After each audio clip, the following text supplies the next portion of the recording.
At kaugnay nga ng panibagong harassment ng China sa barko ng PCG sa Bao de Masinloc sa West Philippine Sea kahapon, makapanayan po natin si PCG Commodore J. Tariela. Commodore Tariela, magandang umaga po. Hello Sir Arnold, magandang umaga sa inyong mga taga-subaybay. Opo, sa sitwasyon, China na po ang naghabol at nangharas, pero sabi ng kanilang Foreign Ministry, kasalanan pa rin daw ng Pilipinas. Reaction po ninyo?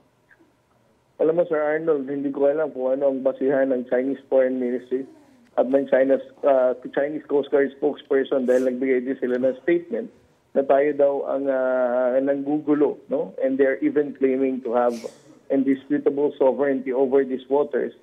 Alam naman natin na ito ay pasok sa ating exclusive economic zone and there is actually a territorial sea sa loob ng Bao de Masinloc. At ang claim nila was already invalidated by the 2016 Arbitral Award. So they do not have any legal authority to assert whatever claims na sinasabi nila dito.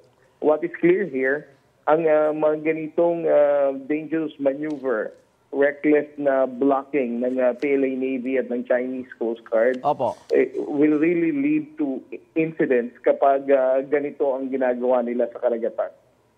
Eh, nasa na po ba ito nagkabanggaan na barko nila? China Coast Guard Vessel 3104 at Chinese Navy Vessel 164. Wala na po ba sila sa West Philippine Sea? Well, the PLA Navy remains to be within the vicinity of Bao de Masinloc.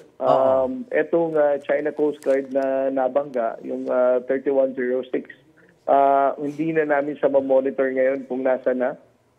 As of this time, ang mga Coast Guard assets naman natin na sa Bao de Masinloc vicinity pa rin ay nandun ang ating 97-meter, yung Teresa Magbanwa. Ang bumalik lamang ngayong umaga is yung BRP Suluan o yung 4406.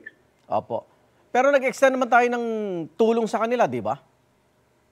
Yes, we actually offered assistance. No? Opo. Tinawagan ng Coast Guard vessel natin, both 4406 and 9701, ang PLA Navy at ang Chinese Coast Guard offering our assistance to conduct search and rescue sa possibility na may nahulog na tropa sila or even to extend medical assistance. No?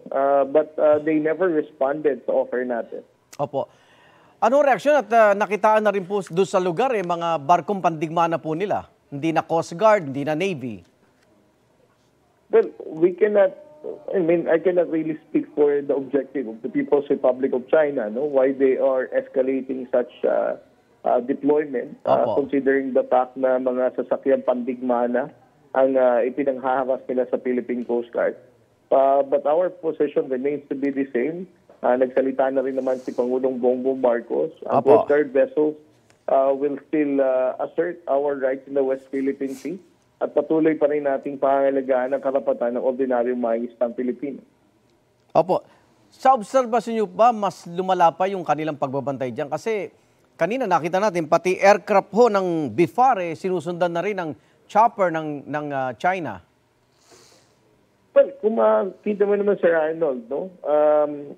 That kind of harassment has been happening even before pa. Kung maalala mo, sir, meron tayong aircraft na nilapitan pa mismo ng PLA Navy helicopter. So, this kind of harassment is not something new. Okay. At kamusta yung ating mga taga-Philippine Coast Guard? Okay naman po yung lagay nila? Well, ang atin po mga tropa ng barko remains to have high morale. As a matter of fact, ngayong umaga, the Commander of the Philippine Coast Guard, Admiral Ronnie Hilgaban, recognized ang patriotic and selfless duty ng crew ng BRP Suluan ngayong umaga. Kasama dito ang commanding officer nila, Captain Joe Mark Angge, recognizing his seamanship skills para ma-prevent itong insidente na ang China mismo nagbanggaan na lang. Maraming salamat, Commodore J. Tariela, tagapagsalita ng PCG para sa West Philippine Sea. Ingat po kayo. Maraming salamat, Sir Arnold, at mabuhay po kayo. Igan, mauna ka sa mga balita, mag-subscribe na sa GMA Integrated News sa YouTube para sa iba't ibang ulat sa ating bansa.